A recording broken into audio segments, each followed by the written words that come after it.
هجوم كبير من صفحات نادي الزمالك على زيزو ووالده بعد انتشار أنباء في الساعات الأخيرة حول اتفاق والد اللاعب مع الأهلي على كل شيء، وأنه لا يتبقى أي شيء آخر سوى جلسة التوقيع فقط. وميدو فازلوكا يتوعد بتشويه اللاعب أمام الجماهير البيضاء تماما حال إتمام انتقاله للأهلي وكشف مماطلة اللاعب ووالده في مسألة التجديد طوال الفترة الماضية. وبعض المصادر المقربة من زيزو تؤكد أن والد اللاعب أصبح لديه قناعة تامة بلعب نجله للأهلي، لكن اللاعب نفسه مازال متردد ومتخوف من تلك الخطوة ولم يحسم موقفه. عمرو الجنايني يتفق مع ميدو وحسين لبيب رئيس نادي الزمالك على عقد جلسة أخيرة مع زيزو وتقديم له عرض أخير وإعلان رحيله عن الفريق حال فشلت محاولات التجديد له خلال تلك الجلسة. علي معلول والسولية يؤكدون لزملائهم أنه لابد من التعامل مع مواجهة إنبي بكل جدية لتحقيق الانتصار، ويحذرون بشدة من الاستهتار بالمواجهة التي ستقام الليلة. الأهلي ينفي وجود أي إصابات لإمام عاشور ويؤكد أن استبعاد اللاعب من قائمة الفريق لمواجهة إنبي اليوم جاء لرغبة الجهاز الفني في منح اللاعب راحة إضافية تمهيدا لضغط المباريات القادمة،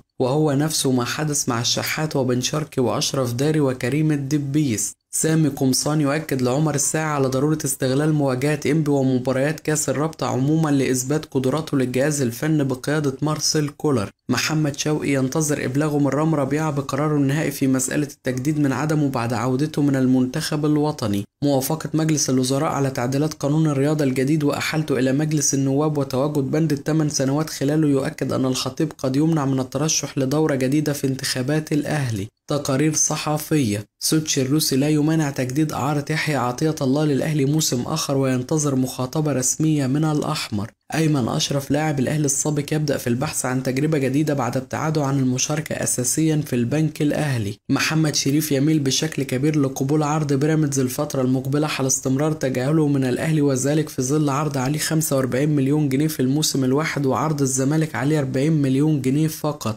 أحمد فتوح يستقر على العلاج التحفظي للتخلص من الآلام المتكررة في الركبة بعد استشارة أكثر من طبيب متخصص في ألمانيا وتأكيدهم جميعا على عدم حاجته لجراحة. بعض جماهير نادي الزمالك تنقلب على بيسيرو وتبدأ في مهاجمة المدرب البرتغالي بسبب تعادله مع الجونة في كأس الرابطة. حمادة عبد اللطيف نجم نادي الزمالك السابق يهاجم بيسيرو مدرب نادي الزمالك بعد تعادله مع الجونة، ويؤكد أنه شعر أن الفريق كان يلعب مباراة اعتزال أو مباراة ودية وليس مباراة رسمية، وطريقة اللعب الذي يعتمد عليها المدير الفني لا تناسب قدرات اللاعبين في الزمالك تماما. أحمد بلال لاعب الأهلي السابق.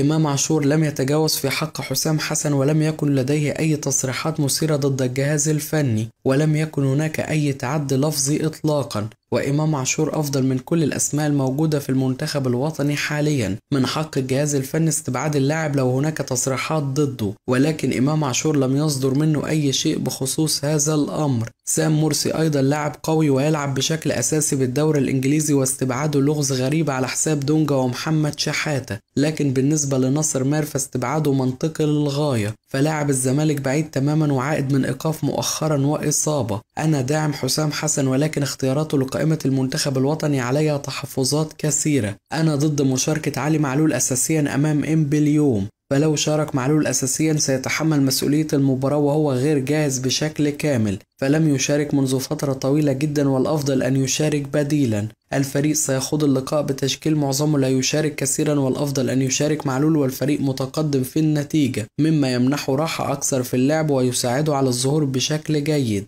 علي معلول لاعب كبير جدا وتم قيده في ظروف غير طبيعية وبطريقة معينة، وهو ما يجعل اللاعب مضغوط ويريد إخراج أفضل ما لديه، وحتى الآن لم يتم تفعيل بند شراء يحيى عطية الله، وعودة علي معلول ستحدد مصير اللاعب المغربي. معلول أفضل محترف في تاريخ الأهلي، ولكن المدير الفني له الأداء ويريد اللاعب الجاهز فقط، وكأس الرابطة فرصة عظيمة للأهلي وعلي معلول. معلول الإصابة جاءت له في توقيت خاطئ، وإذا لم يظهر بشكل جيد في هذه المباريات سيرفض كولر استمراره بعد نهاية الموسم الحالي، وأتمنى ألا يتم الاستعجال في الحكم على اللاعب التونسي ومنحه فرصة حقيقية في الأربع مباريات القادمة لاستعادة الفورمة. محمود بنتاج مكسب كبير لنادي الزمالك وصفقة مهمة للفريق الأبيض، وتألق مع الفريق منذ مشاركته الأولى وهو يقدم مستوى جيد حاليا. بيسيرو تولى قيادة الفريق الأبيض ولم يبدأ معسكر إعداد، وهو مطلوب منه المنافسة على البطولات، ولا نستطيع أن نحكم عليه في حال عدم التتويج بالبطولات الموسم الحالي، نظرا لأن قائمة الزمالك هي الأقل مقارنة بالأهلي وبيراميدز حاليا. وائل الأباني نجم نادي الزمالك السابق: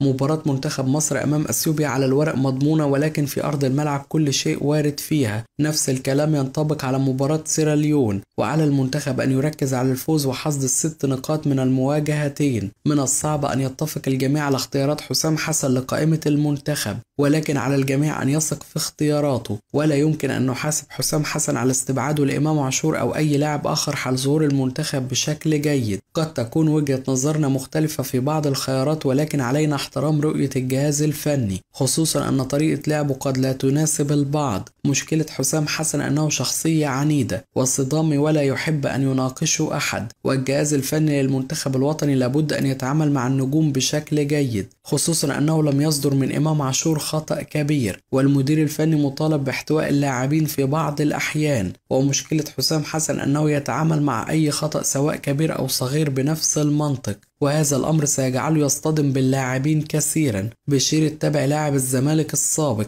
استبعاد إمام عاشور من معسكر المنتخب الوطني خسارة فنية للمنتخب الوطني، فإمام عاشور أفضل لاعب في مصر حاليا، وعاجلا أو آجلا حسام حسن سيضم لاعب الأهلي، واستبعاد اللاعب غير منطقي بالطبع. بيسيرو يبدأ المباريات بشكل جيد جدا، ولكن بعد وقت الأداء يتراجع بشكل كبير، ومن الصعب الحكم على تجربة المدير الفني في الفترة الحالية، والحكم عليه يكون نهاية الدوري. الزمالك منافس حاليا على الدوري، وعلى الأقل يستطيع حصد المركز الثاني في الدوري، وفي حال فوزه بال7 مباريات المقبلة قد يتوج باللقب. بيسيرو على الأقل مطالب بأن يتوج ببطولتين مع الزمالك هذا الموسم، وفي حال الفوز ببطولة واحدة يجب أن يتم توجيه الشكر له.